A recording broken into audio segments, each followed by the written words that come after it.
Bismillahirrahmanirrahim. Assalamualaikum warahmatullahi wabarakatuh. Ini adalah presentasi proyek mata kuliah ICT Literasi di Universitas Siber Asia, di mana saya mengerjakan proyek ini secara individu yang berupa sebuah aplikasi pencatatan keuangan pribadi dengan basis bahasa pemrograman PHP dan database MySQL. Saya akan presentasikan progres yang sudah dilakukan sampai dengan UTS. Aplikasi ini saya beri nama Catetin seperti yang tercantum pada proposal. Kemudian pencatatan keuangan pribadi ini berbasis PHP dan MySQL dikerjakan oleh saya secara individu Muhammad Ismail dengan NIM 2004 0101 0053. Progres pekerjaan sampai dengan saat ini sudah dilakukan hampir melebihi 50% ya.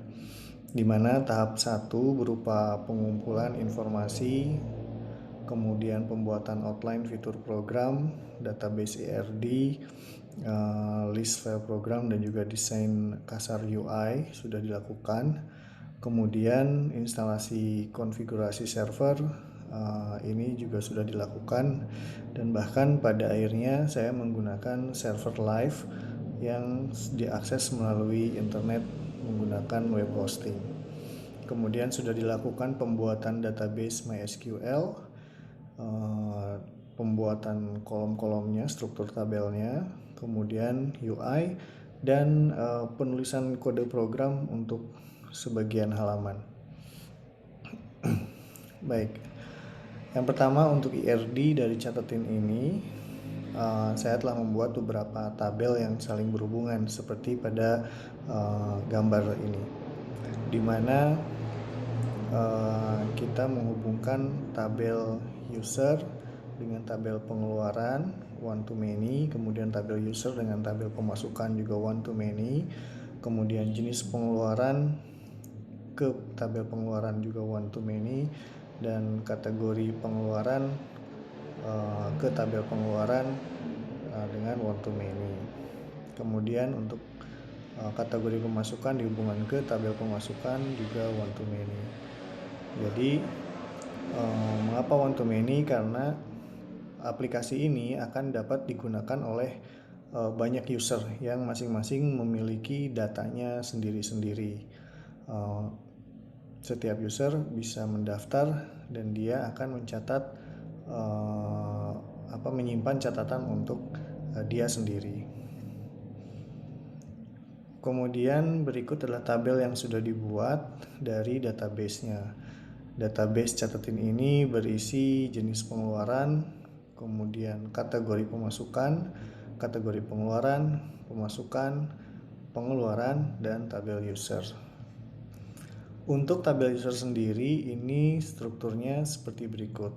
User ID merupakan key dengan tipe integer, username, kemudian user password, char, dan juga nama. User password ini kenapa panjang char? Karena kita akan menyimpan password dengan enkripsi MD5. Kemudian untuk yang lainnya, di sini untuk tabel jenis pengeluaran. Jenis tabel ini hanya berisi dua field atau dua kolom, yaitu ID jenis pengeluaran dan juga jenis pengeluarannya. Ini yang akan nanti kita simpan data jenis keinginan atau kebutuhan seperti yang dicantumkan dalam proposal. Kemudian untuk tabel pengeluaran ada ID pengeluaran yang berupa key, kemudian ada ID kategori pengeluaran, ini foreign key, kemudian juga ada jumlah pengeluaran, jumlah keluar, kemudian note, di sini catatan untuk pengeluaran tersebut, kemudian user ID berupa foreign key juga, dan tanggal pengeluaran, date, di mana kita akan simpan secara default ini adalah current date. Jadi kapan pencatatan ini dilakukan, secara otomatis akan dicatat di database. Lalu ID jenis pengeluaran juga merupakan foreign key. Kemudian ada kategori pengeluaran. Di sini ada ID kategori pengeluaran dan juga kategori pengeluaran yang hanya dua ini. Maka nanti setiap kategori pengeluaran akan mempunyai ID-nya masing-masing yang akan digunakan di tabel pengeluaran. Kemudian untuk struktur tabel pemasukan, di sini dibuat ID pemasukan yang berupa key, kemudian ID kategori pemasukan, ini foreign key, jumlah pemasukannya dalam bentuk float karena mungkin saja nanti pemasukannya berupa desimal rupiah ya. Kemudian ada note juga catatan untuk pengeluaran pemasukan tersebut dari mana misalnya. Kemudian ada user ID, ini user yang melakukan pencatatan, dan tanggal pemasukannya seperti sebelumnya, ini date dengan current timestamp. Mungkin ke depan ini akan saya rubah juga menjadi current date agar datanya lebih sederhana, hanya mencatat tanggal saja tanpa mencatat waktu, jam, menit, dan detiknya. Kemudian pada tabel kategori pemasukan, ini ada dua kategori pemasukan, ID kategori pemasukan berupa key, dan kemudian kategori pemasukannya. Pemasukannya seperti apa. Selanjutnya, ini preview halaman aplikasi, halaman antarmukanya untuk sementara sebelum kita percantik. Akan ini masih seperti ini. Yang pertama ada halaman login ke Chattertin ini. Pada halaman ini memberikan perintah login dan untuk memasukkan username, kemudian passwordnya, ada textbox yang disediakan, kemudian ada tombol untuk login dan tombol untuk daftar. Kemudian pada halaman jika kita klik daftar, maka akan muncul halaman daftar Chattertin di mana kita harus memasukkan username, kemudian nama lengkap, password, dan ulangi password. Kemudian kita bisa klik daftar. Lalu di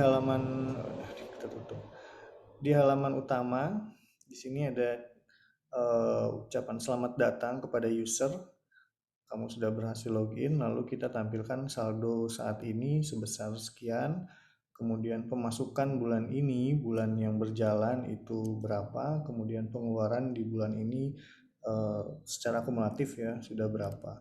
Lalu di bagian bawahnya kita ada menu untuk logout, dan kemudian juga kita bisa mencatat pengeluaran dan catat pemasukan. Selanjutnya saya akan coba untuk demonstrasikan halamannya langsung. Di sini kita sudah berada di halaman login ke Chattertin. Kemudian jika kita coba untuk login, contohnya ini password masih belum saya sembunyikan ya untuk sementara. Kemudian kita klik login, maka kita masuk ke halaman utama tadi. Saldo ini sebesar 200.000, ini adalah sisa pemasukan di bulan ini, pemasukan selama ini yang dikurangi pengeluaran bulan ini. Jadi ini saldo saat ini adalah pemasukan dikurangi pengeluaran secara total selama pengguna menggunakan aplikasi ini dari awal hingga pada saat halaman ini ditampilkan.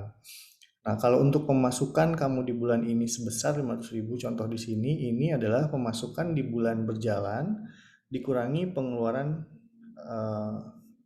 akumulasi pemasukan di bulan berjalan. Lalu pengeluaran kamu bulan ini adalah akumulasi pengeluaran di bulan berjalan. Nah, kemudian di sini ada menu logout, lalu ada menu catatan pengeluaran dan catatan pemasukan. Untuk saat ini, untuk menu catatan pengeluaran masih belum dibuat, masih berupa file, belum diisi. Kemudian begitu juga dengan menu catat pemasukan. Untuk logout, maka kita akan clear clear session dan kembali ke halaman login. Kamu sudah berhasil logout. Gitu. Selanjutnya di halaman ini nanti kita akan tampilkan berapa besar pengeluaran yang dilakukan untuk memenuhi kebutuhan dan berapa besar pengeluaran yang dilakukan untuk memenuhi keinginan. Jadi itu yang membuat aplikasi ini nanti mungkin akan lebih unik dibanding dengan aplikasi lain yang serupa yang sudah ada. Untuk halaman login ini sudah dibuat beberapa kode jika misalnya kita tidak memasukkan apa-apa. Contoh, kita tidak memasukkan username ataupun password, maka ketika diklik login akan ada pesan login gagal, cek username dan password kamu. Atau misalnya jika sudah diisi username dan passwordnya salah, maka login gagal, cek username dan password kamu. Gitu. Lalu untuk daftar, kita bisa langsung memasukkan username, misalnya Ujang lengkap, Ujang Surajang, kemudian kita masukkan password yang mudah 123456. Ya, ini sudah kita masking ya. Kemudian kita klik daftar, maka pendaftaran berhasil, silahkan login. Maka setelah itu kita bisa masukkan username, masukkan password, gimana login. Dan selamat datang Ujang Surajang, sudah berhasil login. Data yang di sini ada adalah data untuk user Ujang Surajang, yang dimana dia akan memiliki user ID sendiri di dalam database. Jika kita lihat database-nya, di sini kita buka user, maka ini dia database.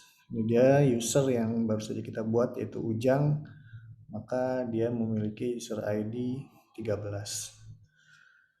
Mungkin cukup sekian yang bisa saya presentasikan untuk saat ini. Mudah-mudahan bisa memenuhi kewajiban saya dalam menunaikan UTS mata kuliah yang diampu oleh Ibu Cian Ramadona Hasotin. Assalamualaikum warahmatullahi wabarakatuh.